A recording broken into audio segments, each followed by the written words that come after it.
Mixed by Shivam Suman.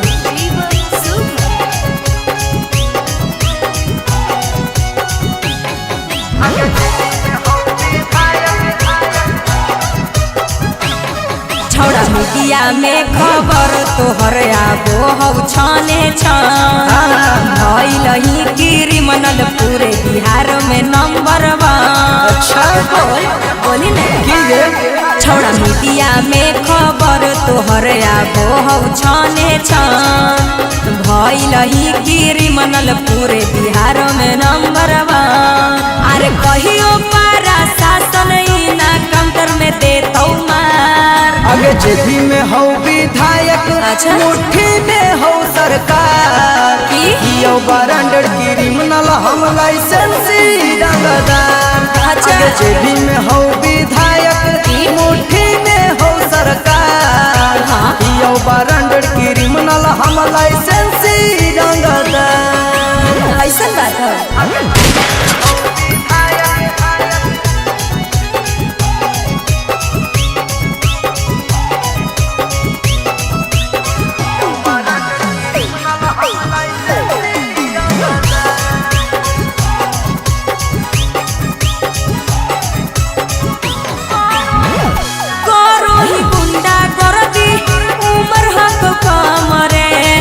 तनी को ना हकौ तोरा मौत के गमरे चला गोलियां बारूद छोड़ी रहो हर दाम के अच्छा। जानो हो भोकाली हमर इस पीडियम के आगे बुझाने के अरे देतौ कौनो गुंडा तोरा भेजा में गोली उतार आगे जेबी में हो विधायक मुट्ठी में हो सरकार यो बरंडर क्रिमिनल हम लाइसेंसी रंगदार आगे जेबी में हो विधायक मुट्ठी में हो सरकार यो बरंडर क्रिमिनल हम लाइसेंसी रंगदार। ये झूठ नहीं बोल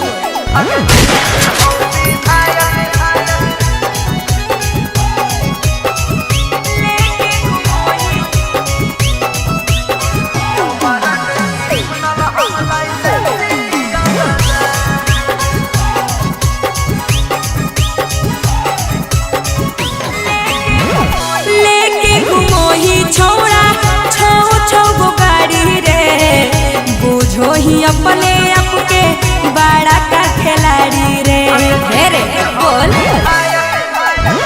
तोरा के पता हो छोड़ी की नाम में है काफी के अच्छा। करो है गलतियां यो करा मिले नहीं माफी गे चल अरे बीकी बीनित अपन तू आदतिया ले सुधार आगे जेबी में हो विधायक मुट्ठी में हो सरकार यो बरंडर क्रिमिनल हम लाइसेंसी रंगदार आगे जेबी में हो विधायक